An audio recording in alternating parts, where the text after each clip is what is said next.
we are. Good morning. Good morning. Here we are, Saturday morning, June the 26th.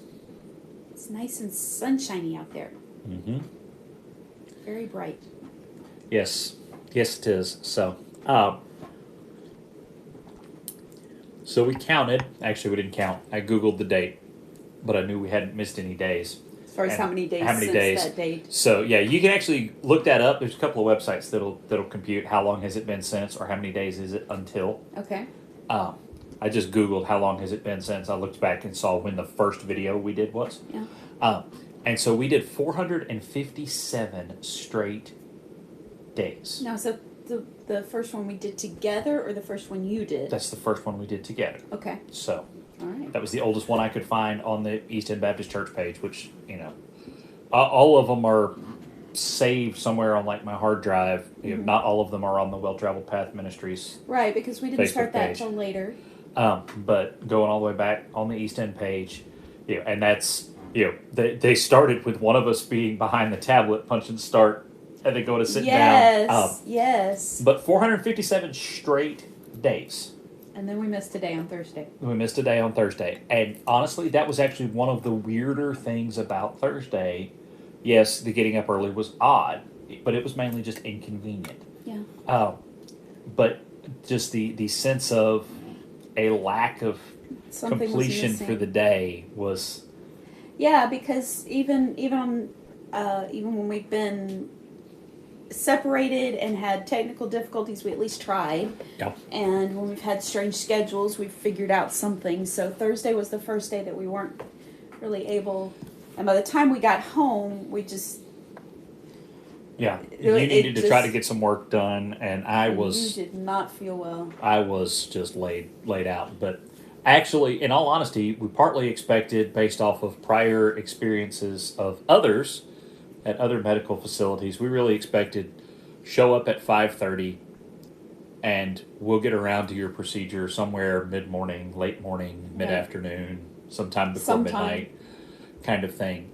And Jefferson Regional Med was so efficient. And after the procedure, while he was in recovery, it was about 8:30 that morning when I heard them talking out in the hallway, and they had in those 3 hours they had done 50 procedures. They had managed as far as running them through, and they went to different doctors, different departments, that kind of thing. There were different types. It was the entire day surgery wing. The day surgery wing. And so, yeah, they had already, in those 3 hours, they had already done 50 procedures. So they were rocking. Yep. I mean, but they've apparently got a good throughput plan. I think that the front desk in the waiting room area person probably could probably use a team instead of a solo artist. Yeah, she joked about getting her steps in, and I was like, "Well, she gets enough steps in for a week." I mean, that's she was running, but even she was handling it well, had a good attitude, was joking around, that kind of thing. So yeah, we were very surprised not to have just time that we were sitting. So. I had time that I was sitting and waiting because I was waiting on his procedure. But even for me, I think I only got in about a 45-minute work block in there just because transitions happened so many times throughout it all. So anyway. Well, perhaps that'll be the last experience with that for a while. Follow-up appointments in a couple weeks. And we'll So we have to deal with the other two. Go from there until we have to deal with the other two. But before we have surgery for the other two, we will be exploring all of our options in terms of home remedies. But we'll also have in hand the information about what type of material this particular stone was made of. You get a kidney stone because somehow you end up with stuff in your kidneys that your kidneys can't quite process. Either, too much of something, or your body's a little bit out of whack and isn't producing. And so depending on what it is, this is why there are some home remedies that there's some people who swear by. Oh, drink pickle juice. That only works if it's this kind of stone. Mm-hmm. Eat more tomatoes. Well, that only works if it's that kind of stone. And some Also, of the home remedies that can help one type of stone could actually increase the risk of another type. yes. And some of the home remedies that are, oh, well, if you just, all it takes is a little bit of lemon juice and a little bit of that, and then you actually look at the amounts at the little bit, it's like, yeah, if you were to drink a gallon of pickle juice a day for a month, you might stand a chance. The real challenge. I can't mess. You having problems? Yeah. The real goal with kidney stones is figure out what's causing it and adjust so that another one doesn't form. Mm-hmm. The main thing that the doctors seem to say is that once they form, you're stuck. Once they form, you've either got to pass them or have them crushed. So anyway, so all that is the update. Am I still in pain? Yes, I am. you got whacked in the side really hard. Extracorporeal sound wave lithotripsy involves pummeling your kidney and other, wherever the kidney stone is as it's trying to move on with sound waves, high pressure sound waves. It hurts to put on clothing that touches my left side. However, I don't wear a toga, so I have to wear clothing that touches my left side. So anyway, but getting better. All right, well, let's get started. Oh, let's do that. Now that we've rambled for 7 minutes. Oh, wow. It's Saturday morning. We're going to talk a lot. Meet me, O Christ, in this stillness of morning. Move me, O Spirit, to quiet my heart. Mend me, O Father, from yesterday's harms. From the discords of yesterday, resurrect my peace. From the discouragements of yesterday, resurrect my hope. From the weariness of yesterday, resurrect my strength. From the doubts of yesterday, resurrect my faith. From the wounds of yesterday, resurrect my love. Let me enter this new day, aware of my need, and awake to your grace, O Lord. Amen. Amen. One other note about kidney stones before we get on to today's topic. Nothing that we have found indicates that coffee has a level at which it causes kidney stones. And even if it did, he would have to drink a whole lot more than he does. Right. He jokes about it a whole lot more than he actually drinks it. So for those of you smart alecks who are, oh yeah, you're going to have to give up that coffee. No, I'm not. Besides, I got a whole bottle of pain pills. Trust me, we can deal. One kidney stone every 10 years in exchange for coffee. That's a deal I'm willing to make. Except that there are 3. Yeah, but those 2 may have been from, previous years when I used to drink Mountain Dew. Oh, that's true. Anyway, soft drinks have a much more likely. Yes, because they combine connection. the caffeine and the carbonation. Yeah, carbon. Usually carbon. Yeah, the carbon. So the coffee, while it does have caffeine, but you like, and this is another aspect of it, you like the darker roasts, which are actually lower in caffeine. The lighter the roast, the stronger the caffeine intake is. Mm-hmm. And so, your caffeine intake is actually not that great because you usually choose a dark roast, occasionally a lighter medium, but Yep. So today we were going to talk about one of our topics that we're going to be trying to work in now that we're in season 2 is the header for it is essentially expanding your worldview horizons. In other words, helping, what are ways that we can see and understand the world better? Because all of us initially, when we first encounter things, we wash it back through our own filter. What have we experienced? What have we seen? What do we know? Mm-hmm. And how we see the world is shaped by how we have seen the world. Right. And what our experience and our knowledge base is. This is, and this is not a bad thing. This is just normalcy. Yes, this is the way it is. This is the way it is. And a lot of that is shaped by influences and such in your upbringing and in your life that you almost aren't cognizant of, you're almost not aware of. and a lot of it's not even really deliberate. Mm-hmm. America, for example, is a very individualistic-minded nation. But nobody ever sits you down and says, now keep in mind, think of yourself entirely as an individual. But rather, the culture, the structure, the way we teach history, overall, and especially white Southern people, Right. tend to be, we tend to be individualistic, but we also tend to be very family group driven. You know, you mess with one, you're messing with the whole family. You know, I think of my church as my family. I think of my baseball. You know, I think of my fellow Razorback fans as my family. And so we just kind of pick that up, and that causes us to see the world in certain ways. Other cultures are much, much more communitarian minded, such that they think of the world very differently.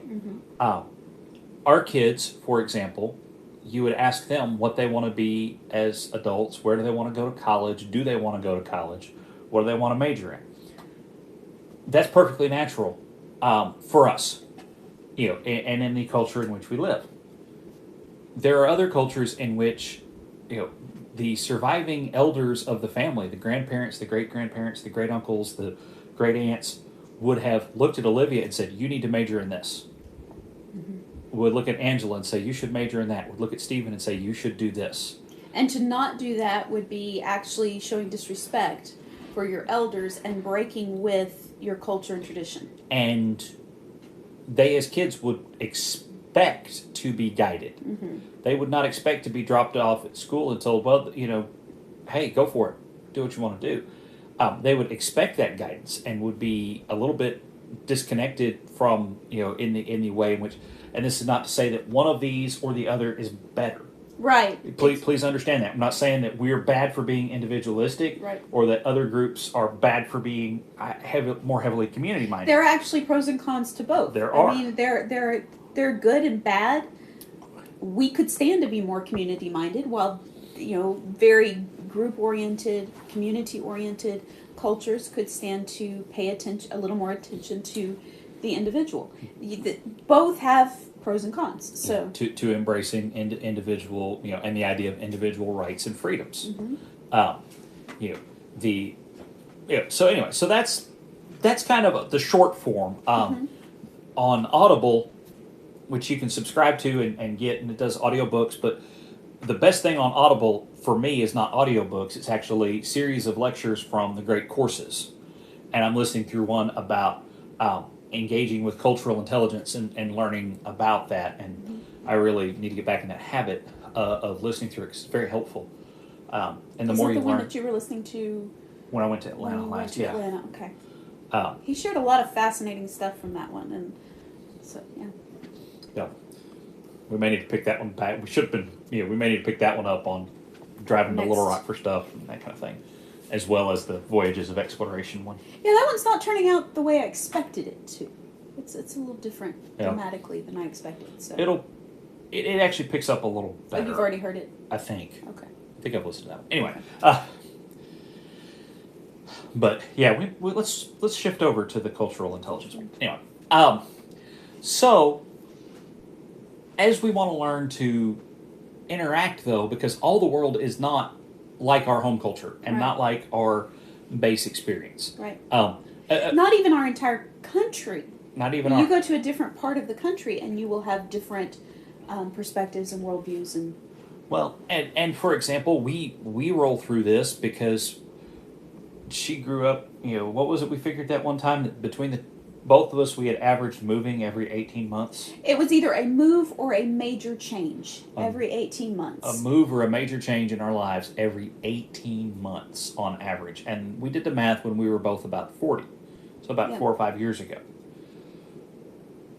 There are folks in most of the places that we have served churches, you know, well, we've got a gentleman, you know, Royce Harville's been, you know, and I, you know, glad that he's been married to Marjorie for 60 years, you know, been married for 60 years, lived in the same house for almost all of it, worked the same job until he retired for all of it, and been going to the same church for longer than we've been alive. and he's in the same community that he grew up in. It's like I grew up over there and now I live over here. That there are just different ways that we think about things. This causes some people, for example, in church, to look at it as, well, if it takes 10 years to get it done, it takes 10 years. We tend to look at it and go, if it takes longer than 3 years, how many people are leaving in that time? How much do you miss? So it all. So anyway, so you want to understand different worldviews. Different worldviews, and you want to be able to process and grasp and evaluate new experiences through a wider filter than just your own culture. And I really think that that's the key. There are ways to help your mind understand other cultures and other things, even if you've never lived outside of your immediate town and really don't have a whole lot of experience. Your worldview is automatically shaped by your experiences. Right. But you can expand your worldview by choosing certain learning activities and learning experiences. So, for example, our children have never lived outside of the South, and they've really not even been outside of the South all that much. Right. We've taken a couple of trips, I think 3 trips outside of the actual South, maybe just 2. Arizona, D.C., D.C. and Florida. Florida, okay. Yeah, because Florida's a melting pot. And then, well, when we went to the first convention we went to, Louisville, Kentucky. when we went to Louisville, that was still technically South, but it was still a different culture as well. Still a different culture. The northern, that area, I mean, but they had been much more entrenched in border between mid and deep South. So. Well, and Kentucky, to formalize, to call the South the states of the Confederacy, Kentucky was not. Kentucky was not. So, and that's very Plus, true. it's a Commonwealth. I know. Leave me alone, Kentucky. You and Virginia and Massachusetts, just y'all go have your little Commonwealth. Yeah, party. whatever. So 4 times, if you count Florida as being, the oddity that Florida is, 4 times. But because of books that we've given them to read, discussions that we've had, people that we've introduced them to, all of those things have melted together to give them a worldview that extends beyond the borders of the South. Right. That is by training. It's partially by having parents who did not grow up and spend their entire lives in the South, but a lot of it is just intentional training, and you can do that for yourself as well. You can intentionally open your mind and open your vision to reach beyond your experiences, and so that's what it means to expand your horizons and have a bigger worldview. It's a good thing to do. Mm-hmm. It's a good thing to do. You do not have to leave your comfort zone to do it either, and that's the cool part of it. You just have to you just have to be willing to learn and to process outside of that culture. And I think to do that, and maybe we'll save specific examples going forward, for another view. But one of the goals is to be cautious about going out and spending all your time comparing what you're doing to back home if you travel. Yes. And evaluating as if you are there to grade whether or not these folks have, wherever you are that is different, has attained as awesome as you are. If you go to another country and you eat their food, you don't sit there and go, man, I wish I had ranch to put on everything. Mm-hmm. Because you know what that does? That means that everything tastes like ranch. I mean, you're not experiencing their food. You're wishing you could make their food taste just like yours. That's not expanding your horizons. So you want to be careful, again, and it's not unpatriotic, and it does not show a lack of love for your home culture, your home country, your hometown, to go someplace else and experience it, and try to experience it openly, to say, wow, I just wanted to learn and to grow and to hear. Doesn't mean you're going to like it. Doesn't mean you're going to like it. You do not have to like everything that you experience or that you learn about, but you will know it. Well, and that we will pull the example that kind of inspired this, and then we can kind of detail it on other On another episodes. day, yeah. But we just recently returned from the Southern Baptist Convention, and it was held in Nashville, Tennessee. And now, the convention itself is its own. We've already ball talked of about all crazy. that, but yeah. You know, and there's 20,000 people. There were somewhere between 18 and 20,000 people at the Music City Center for the convention. But the other thing that the convention is it's in downtown Nashville, Tennessee. It was at the Music City Center, 3 blocks from the Ryman Auditorium, which I would have loved to have found time to do one of the Ryman Auditorium tours, but they were all loaded up with a bunch of Baptist preachers. Everybody wanted to do it. Everybody went to the I mean, that's would have loved to have gone to the Ryman. Didn't really get the chance to, but you get down there and you hit Music Row, Nashville Music Row, and it is wild. It is like nothing. I mean, wow! It is like nothing we have ever experienced. And we've been on Beale Street. Been on Beale Street. We've been to New Orleans. We've been to Beale Street. We've been to Bourbon Street, and they all have their own unique flavor. Own unique flavor. Their own, but this was an experience. I mean, this was different from either of those. And you're hearing cover bands and all these people trying to get started. It was noisy. It was busy. It was chaotic. I was overwhelmed with it. I think the kids were a little bit intimidated by it. So overwhelmed by it. Yeah. The other weird thing, cross culturally, is there was a hockey arena, which was strange. Hockey. Yeah, we're used to football. It's all closed in, We're used to football, baseball. We don't have any of that hockey around here. Yeah, we've even been to a convention that was actually at. Speaking of places slightly outside the South, Missouri. St. Louis. Where actually one of our things was on what had been the field. It was the year after the Rams left St. Louis, and one of the things was actually on what should have been the field. But just getting outside of it, and to be honest, talking about did you like it? Not particularly. Not really. Although some of the opportunities, hey, this food was good. This was good, but there were some times that it was like, okay, it's time to cocoon back up in a hotel room and get away from this chaos. It is not, we'll put it this way, it's not where we would choose to go for a vacation.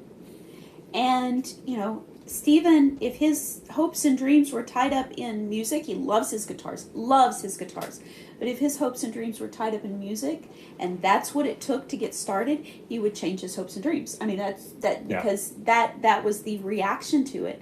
But it was still a very good experience for us to see and explore something new and to see what some people are attracted to. I mean, we were walking around our last morning when we were going to take Stephen to see guitars at Carter Vintage Guitars and at the Gibson Garage that had just opened. We ran into a couple that it was their first time in Nashville. They were walking downtown. They were talking about some of the things they'd been able to do, and they were just eating it up. They loved it. They were probably in their 60s, having the time of their life, and we were like, yeah, we can't get we're ready to get on. We're doing these last 2 stops, and then we're ready to go.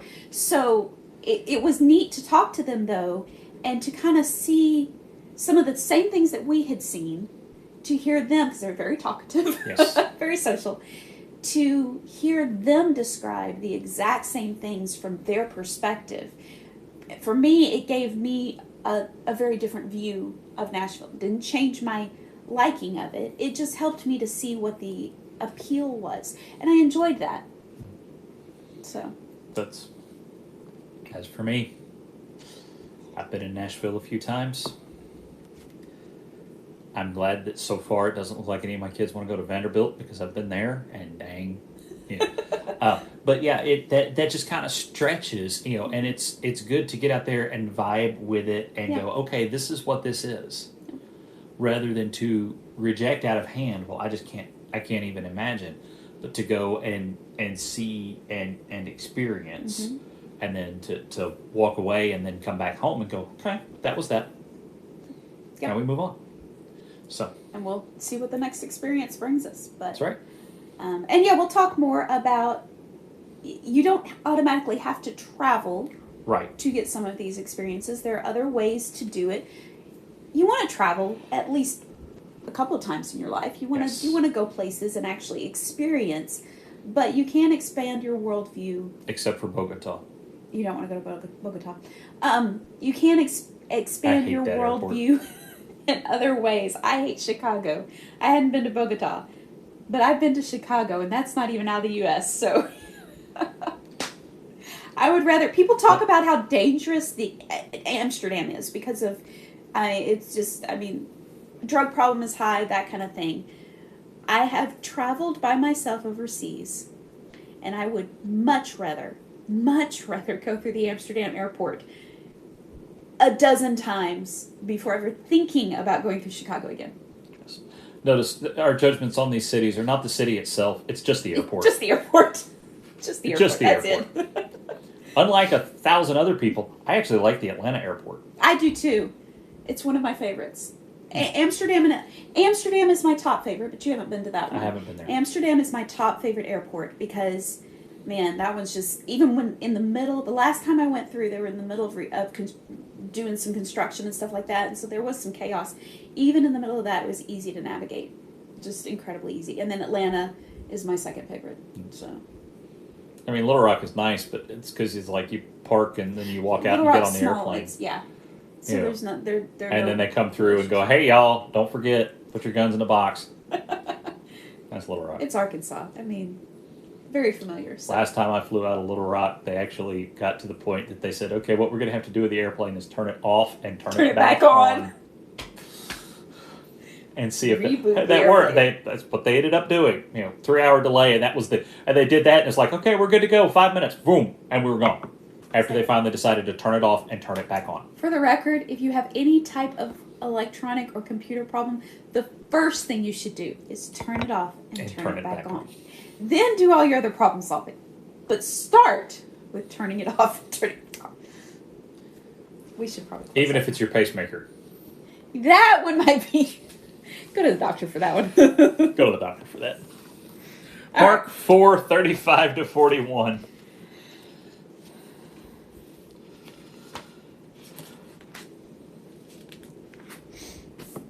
The wind and waves obey Jesus. Mm-hmm.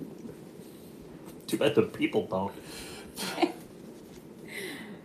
Sorry. Yeah, I had a thought about... You were saying something the other day about people, praising, and if they didn't, if we didn't do our job, and the thought that came to my mind was, if the people didn't praise, the rocks would cry out, So, anyway. On that day, when evening had come, he told them, let's cross over to the other side of the sea. So they left the crowd and took him along, since he was in the boat. Since he was there, might as well. And other boats were with him. A great windstorm arose, and the waves were breaking over the boat, so that the boat was already being swamped. He was in the stern, sleeping on the cushion. So they woke him up and said to him, Teacher, don't you care that we're going to die? Anyway. He got up, rebuked the wind, and said to the sea, Silence, be still. The wind ceased, and there was a great calm. Then he said to them, Why are you afraid? Do you still have no faith? And they were terrified, and asked one another, Who then is this? Even the wind and the sea obey him.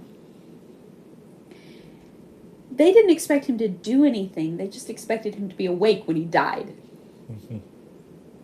Sorry, that just... You're right. Kind of struck me. That's one of those first time strike. Anyway, let's pray before I start meandering around that. Debbie Jr. Dear Heavenly Father, thank you for today. Thank you for the sunshine, and thank you that your word never ceases to jump out at us and grab us and amaze us if we're paying attention. Father, I pray that as we process through today, that you will help us to open our eyes to the amazing world around us and show us how we can grow more to see the world through your eyes. In your holy name I pray. Amen. Amen. Bye, y'all. Bye. Have a good day.